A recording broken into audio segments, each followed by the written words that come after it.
And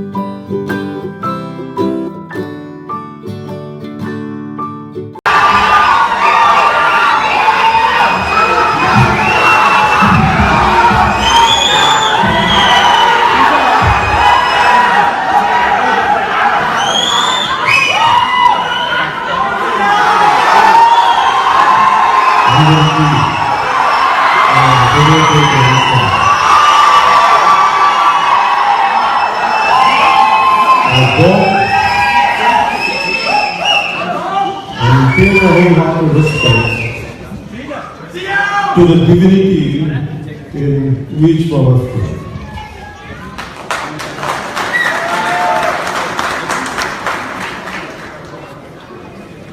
The Honorable Mayor, Sri Mr. Jim Donches, the Honorable Congressman Paul Holt, and Senator Betty Lashi, and Sri Upendra Chukula, and Sri Lata Mangalpudi, and Sister Paula, and to the rest of the dignitaries. I vote you all with my whole respect from India, from the Indian people.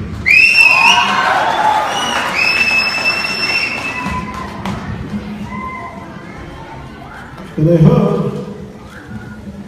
Sri Lata Mangalpudi talk about the Indian values, it reminded me of an incident of my mother when I was a kid, of around 9-year-old. I used to see my mother every evening. She used to switch on the lights and she used to silently pray for a few seconds. After watching her a few times and a few days, I asked my mother, Amma, which God are you praying? She said, Thomas Alva Edison. And she said, if Thomas Alva Edison wouldn't have invented the light bulb, this world would have been still in darkness. That's why I would like to thank him every day. This is the value an average Indian mother teaches to her kids. That's why,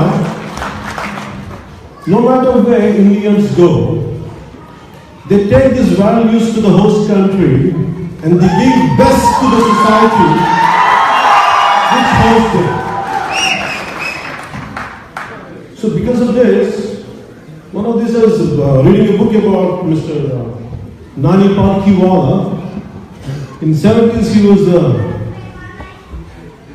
Indian ambassador who used to work in New York.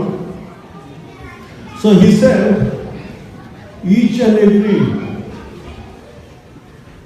management whom he used to go and meet, they used to tell how Indians are so good and how well they contribute to the American society. And they were profusely there to thank him for the greatest human resources India has developed for the world and for the America.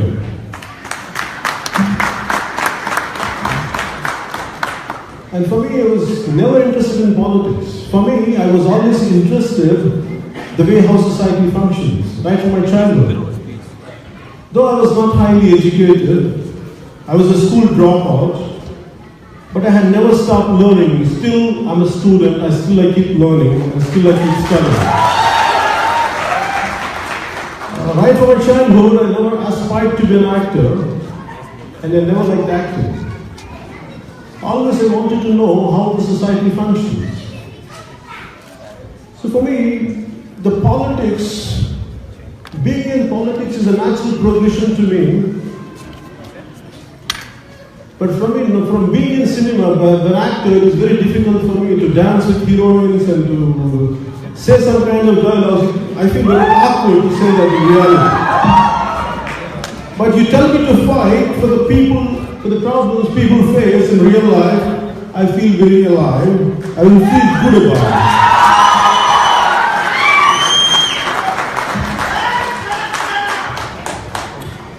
I never had any, so for me, I want want the happiness of other men, my fellow men, my countrymen, people who are surrounded around me. I want their happiness first. For me, that is the value of India, where the deep-rooted value of India, the traditional value of India, the values of Vedas, that's what they teach us. But as time goes by, the values will be corroded, will get corrupted because of a few selfish individuals. Do we keep quiet? Do we have to, finally, without even saying a word, do we have to confine to our fears, or do we have to break the barriers of our fear and be courageous and confront whoever is corroding the society and whoever is dividing the society? For me, that kind of attitude, the prevailing attitude in our contemporary political situation, in our contemporary politicians, it created deep resentment in me. I kept quiet for so many years, right from my childhood. And now as a kid, always there was a great angst and pain in me. But after some time, after becoming an actor, I was successful, I was good, but I never felt the comfort in me. I could never feel the adoration and love you showered on me. I never felt good. For me, you give me so much of love, you give me so much of adoration. Mere doing influence, mere entertaining you was not satisfying me. So unless I come out and address the issues that people are facing, then only I felt some kind of relief.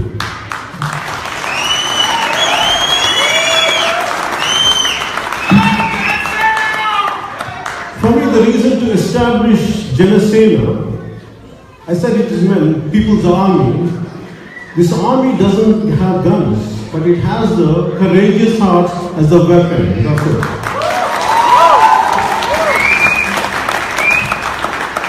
There's a saying in Telugu, it's called Dhairya Sahas Lakshmi. It means when you have the courage, everything follows. Even the wealth follows, prosperity follows. But if you lose courage, you lose everything. That's why always I prefer to have courage than wealth. I'm okay to lose wealth, I'm okay to lose money. But I prefer to have courage in each and every cell of my body.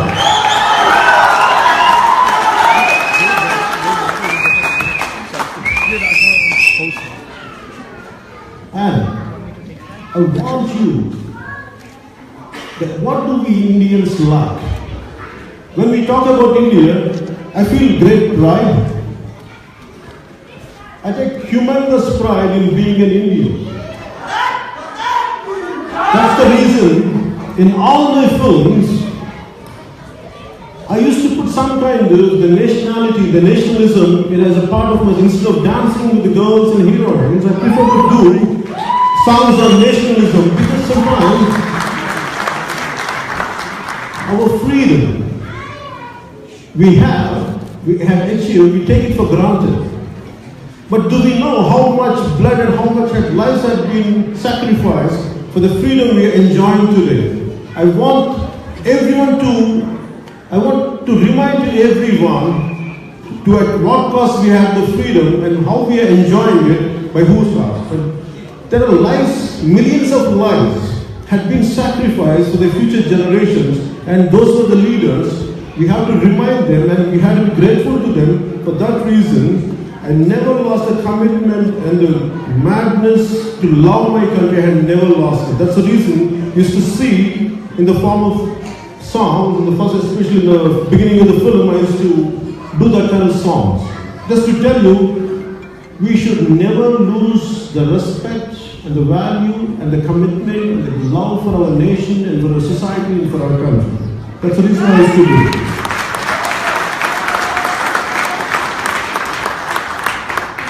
I want to tell you, cultural diversity. India is a unity in diversity. That's what we say. That's the main country slogan, unity in diversity. We feel geographically India feels as one, but still culturally we have to still integrate. Still the integration is yet to happen. When I established Janasena, the reason was not state separation. For me, forming one more state is not going to give me any difference in my life. But what I'm scared is, because of the complacent attitude of our contemporary politicians, when it is damaging the society, it gives me mad pain. For example, if you keep on an issue, if there's a small problem, if you delay it, it becomes a crisis. If the crisis cannot be handled, it becomes a disaster.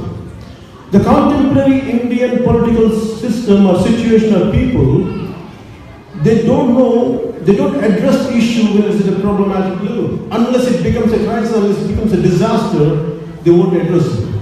I hated that attitude in our political class. For me, it's nice, it's a comfortable life to be as an actor.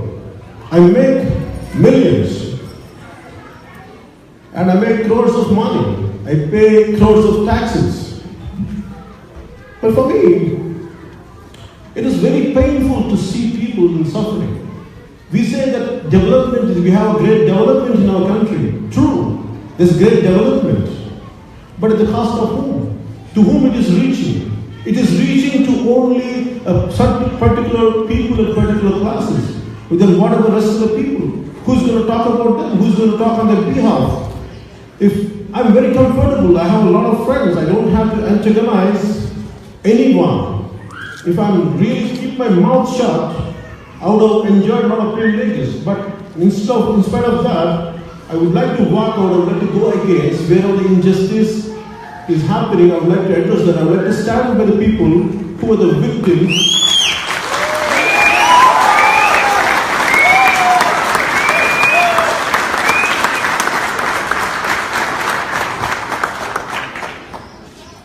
So for me, when I had seen the divisiveness in our country, Nani Palkiwala, who is my great role model, who worked as the ambassador of India in 70s America, ambassador for India. For me, he says, India is a collection of communities. There are Maharashtrians, there are Andhras, there are Telangana, there are Tamils, Kashmiris, there are Hindi, non-Hindi, but there is no Indian. The Indian is missing in India. And for me, that is such a profound statement. And still the divisiveness is becoming a caste. We are a selection of castes. We are vertically dividing too many times. India's disease is divisiveness. Somewhere we have to stop the madness of this divisiveness. Somewhere we have to feel that we are one. We belong to one nation. Unless we feel as one, we act as one, we cannot attain the goals intended for the greatness of our nation. So Swami Sri Aurobindo says, India is the Godhead. India can be the leading light for rest of the nations of their spiritual strength. Unless we all become one as a nation, we can have our differences. That's what I keep telling my friends. I said we can speak different languages, we can have different value systems. But somewhere deep down, all of us should feel that we need each other to survive. Unless we don't feel the affinity, we don't feel the brotherhood, we can't contain ourselves as one single unit called India. The reason why I established Janasena, it's okay to the state to get separated. My anger on the political class and the contemporary politicians was, when the issue was around 30 years back, the result is the mistakes consistently done by the politicians of generations. It means like every 5 years, like the government changes, but the legacy continued of complacent attitude was continued.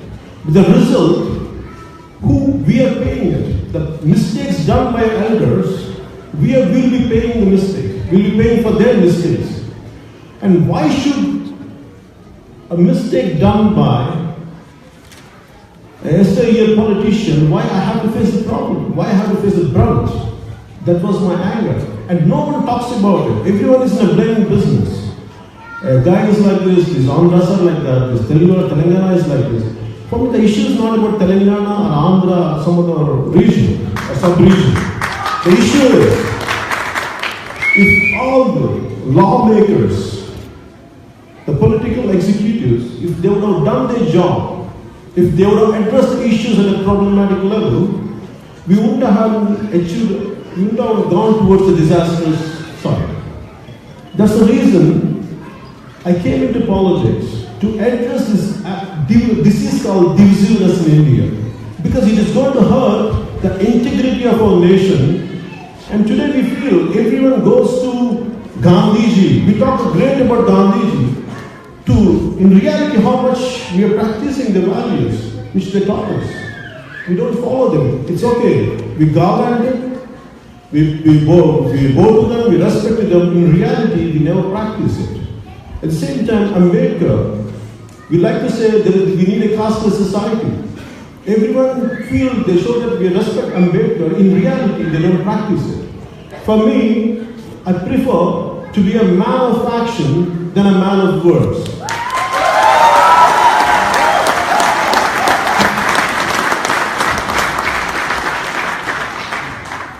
Because empty words it's not backed by actions. It doesn't reach anywhere. It's a mere empty rhetoric.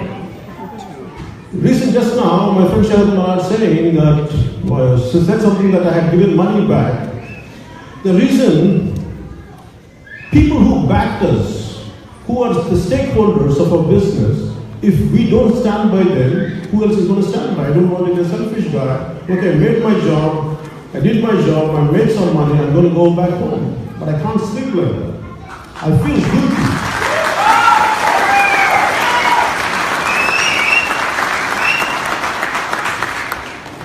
I want,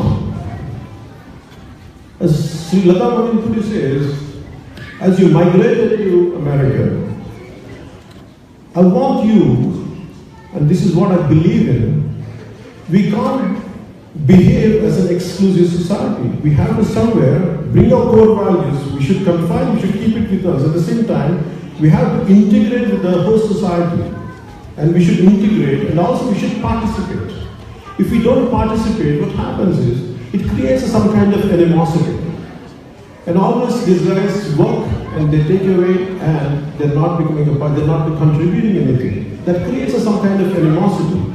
That's the reason all of us, somehow we should participate in the host country wherever we are. It could be US or it could be any other country of Europe. Somewhere we have to contribute back.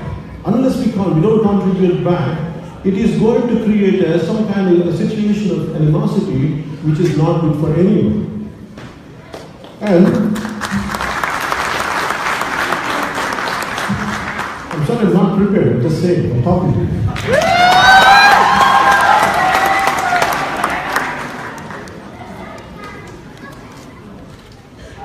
And for me, when I started jealousy, my pain is only one. One thing is, I used to go to, when Mr. Chiranjeev, who was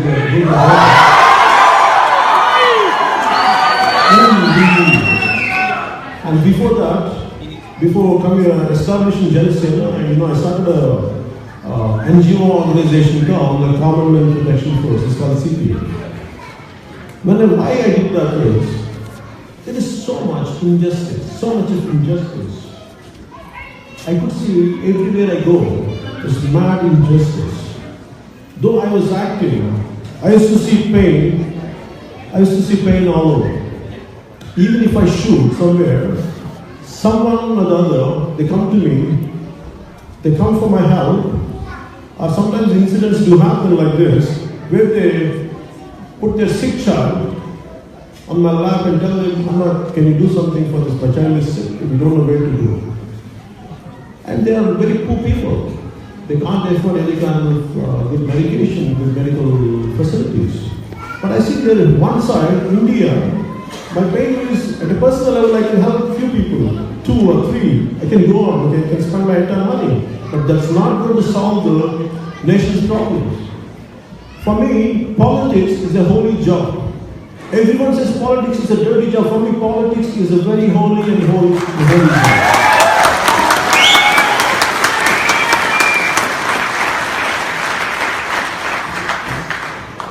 Always the Constitution of America, the Constitution of India, they are the most noble things. They are the most noble books. With the noble intent, it was written. It is not the Constitution failed, it is the people to keep up the Constitution, they failed. It is not the Constitution, it is not the fault of the Constitution. For me, I felt this way.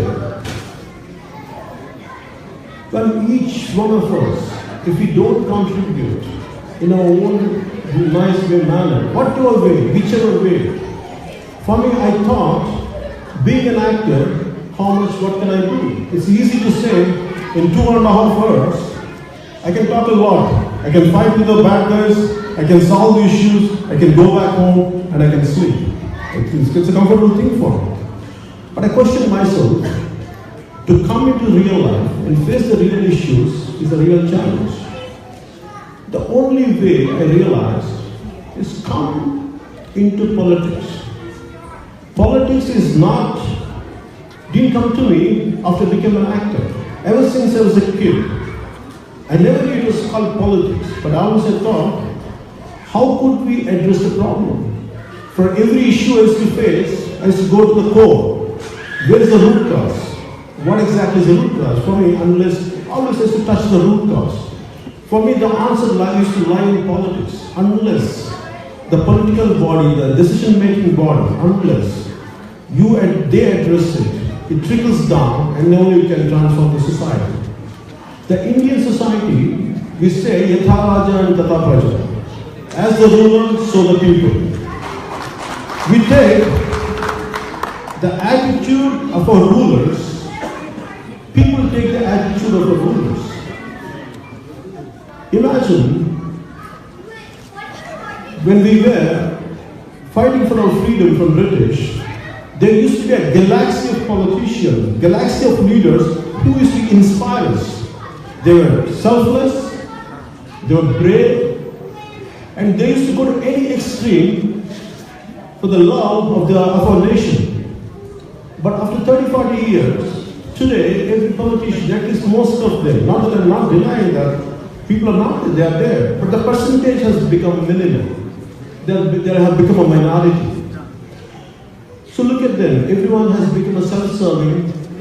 Max is there to go to the party, they used to work for their party, their interest is to promote their party, not the interest of the people. So what is the damage it is doing? Imagine today, we have such a fantastic growth, economic growth. India is growing irrespective of all the failures, irrespective of all the complacent attitude of our politicians and politics.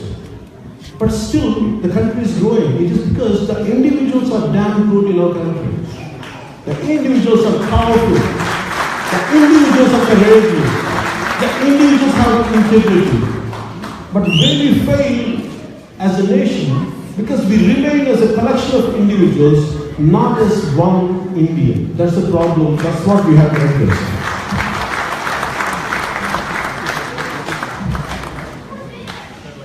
And I request you, see politics. I want you to come out of your comfort zones. That does not mean you have to come out onto the roads and you have to do a protest. No, not necessarily to do that. Even sitting in your drawing room, sharing one good thought with your friend of yours, with your family members. And I want you to talk about India is getting crippled by divisions. For me, India is one.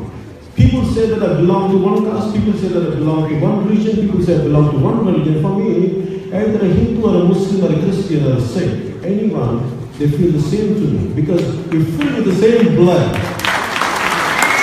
same human emotions.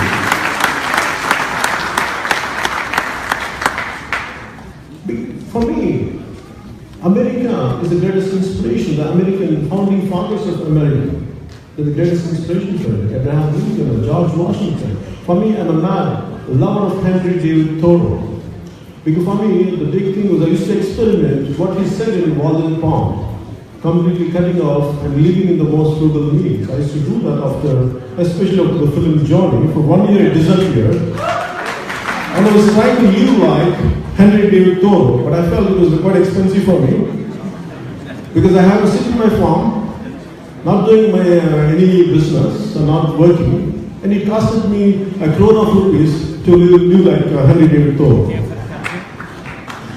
So what I feel is, we have to be practical. How much we can do. I don't want to impose, even in the press interview I say, I'm quite idealistic for myself. And also I accept my own imperfections. And I want the same thing to be applied to each one of you. That is not communism. There's no such thing as communism.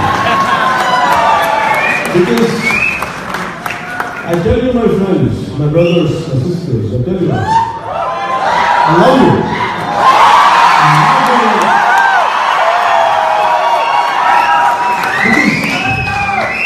We have enough isms. Isms are destroying the nation. We need just one ism, it's called humanism.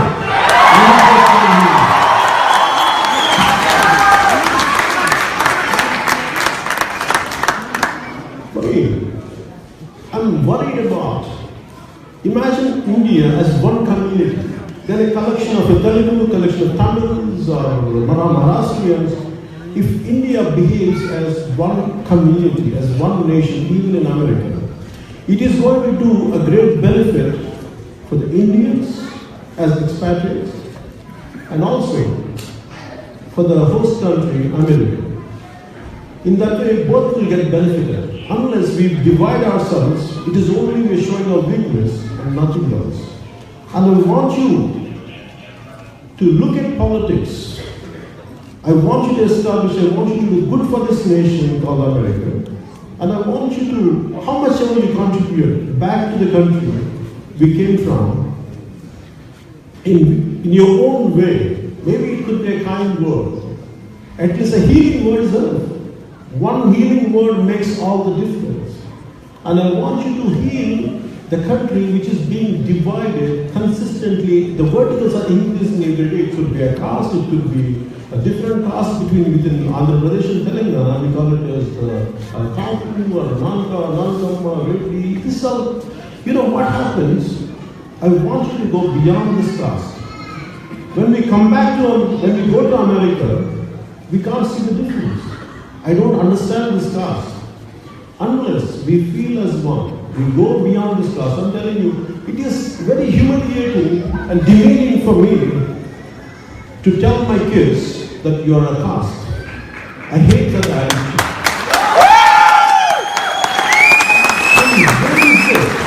How can you differentiate? You tell me today, a man who doesn't know anything about me, if they tell me, what is man's caste? How can you make it unless someone says it? It is just a feeling. Caste is just a feeling. Nothing is going to change.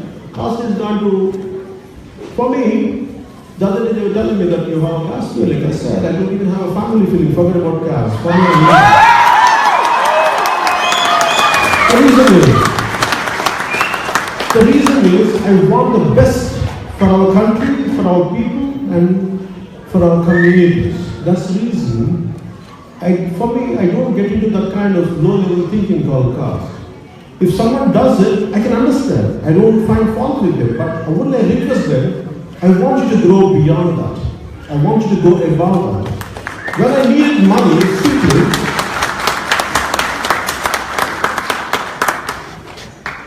for example, for me, I'll give you an example. If you go to the cinema, as long as the cinema is entertaining you, you don't see who's performing there. Whether you belong to your family, it could be a caste, it could be a religion doesn't mean it's irrelevant.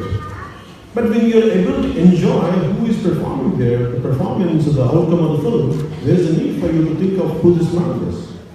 Suddenly, why would we get that extra age? There's no need for it. I want you to go beyond this.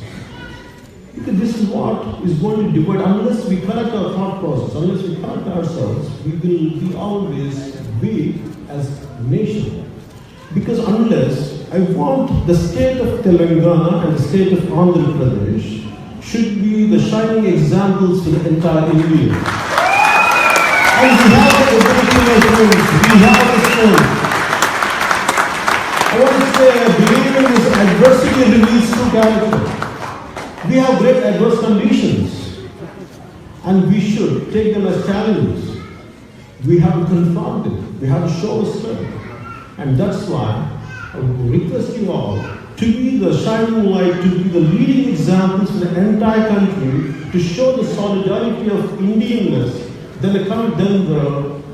being a divisive, showing a divisive attitude in the form of a caste, in the form of a religion, in the form of a region.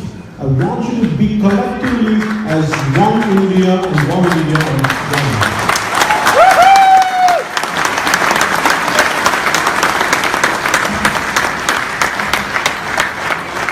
For me,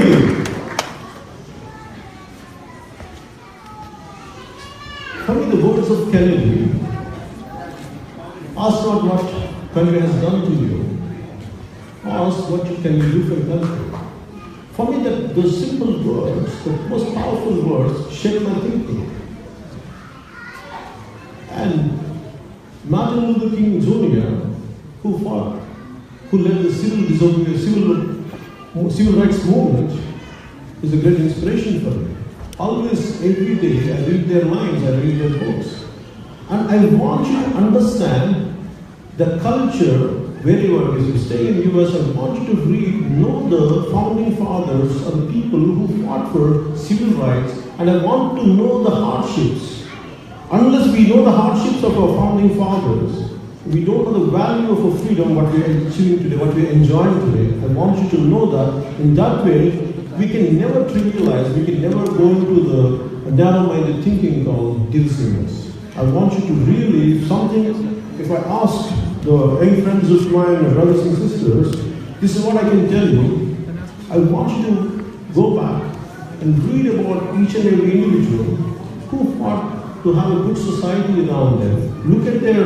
Read their biographies. They really help you and they really shape your thinking. And I want, through genocide, what I would like to do, for me, is to empower women. And India really suffers when it comes to women. The basic personal hygiene for a growing girl is missing in our country.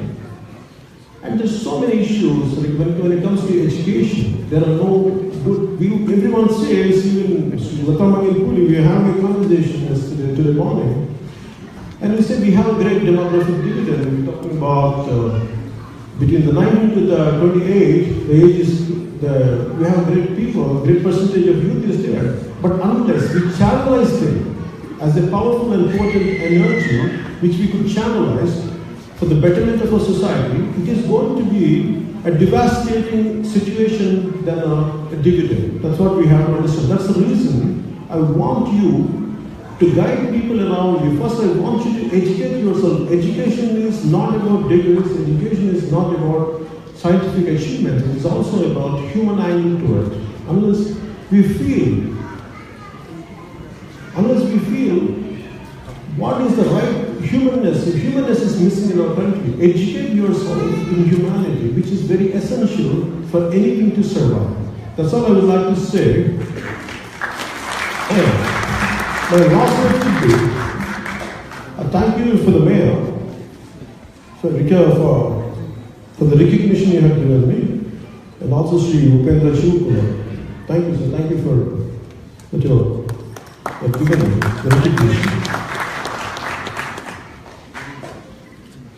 And to Sri Paul Holtz, we had a great conversation. I was conversing with him, I had lunch with him. And your inspiration is contagious, sir. You're inspiring. And it's very contagious. I request you one day,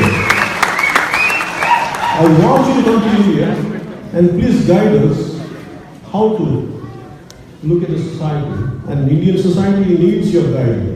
And from the behalf of Genesis, I would like to welcome to India and please guide us. Give us your experience and wisdom to make a better society.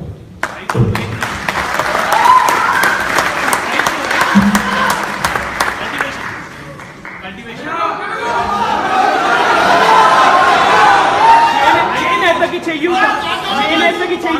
Farmers ఎందుకంటే రైతు ఎందుకు చావాలి అసలు sir రైతు ఎందుకు చావాలి వాళ్ళు ఏం చేయట్లేదు కదా సార్ దేశాలు Sir, I would like to take your permission. I would like to speak to them in my mother tongue.